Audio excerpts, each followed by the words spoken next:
Oxygen, food and talk. তাই বাংলার ঘরে ঘরে মুখরোচক। অভিনেতা এবং সাংসদ দেবের রাজনৈতিক পরিচয়ের বাইরে যে পরিচয় আছে তা হলো তিনি সকলের খুব কাছের এবং ঘরের ছেলে। যতবার তিনি মঞ্চে উঠেছেন ততবার তিনি নিজের শালীনতা বজায় রেখেছেন। সৌজন্যের রাজনীতি কাকে বলে সেটা দেবকে দেখে শেখার বিষয়। পশ্চিমবঙ্গে গেরুয়া ঝড়ের পরে দেব কি উত্তর দেন সেটা জানার অপেক্ষায় ছিল তামাম পশ্চিমবঙ্গবাসী।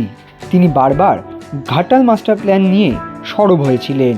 এবারের গেরুয়া ঝড়ের পরে ঘাটাল মাস্টার প্ল্যান নিয়ে কী সিদ্ধান্ত উঠে আসে সেটা জানার অপেক্ষায় ছিলেন সকলে।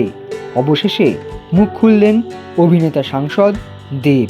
তিনি জানালেন, বঙ্গের নতুন সরকার গঠনের জন্য বিজেপি সরকারকে অভিনন্দন।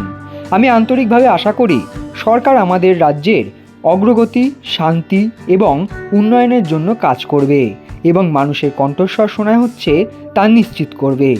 জনজীবন এবং চলচ্চিত্র জগৎ উভয়ের সঙ্গেই গভীরভাবে যুক্ত একজন হিসেবে আমি নতুন সরকারের কাছে অনুরোধ করছি ঐক্য এবং শিল্পী স্বাধীনতার চেতনাকে বজায় রাখা হোক এবং বাংলা চলচ্চিত্র শিল্পে নিষেধাজ্ঞা এবং বিভাজনের সংস্কৃতি অতীত হয়ে যাক।